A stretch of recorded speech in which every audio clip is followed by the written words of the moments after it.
কবরখানা নিয়ে অনেক ভয়াবহ গল্প চালু আছে। তার মধ্যে একটা হলো একজন চাড্ডি নেতা এবং একজন তিনু নেতা, তারা খ্রিস্টান কবরখানায় মাঝরাতে মিটিং করতে যেত।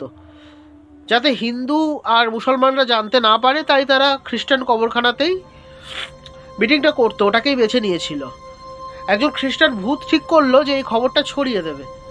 তার একজন মামদভূত বন্ধু ছিল, তাকে বলার জন্য সে গেল মুসলমান কবরখানায়।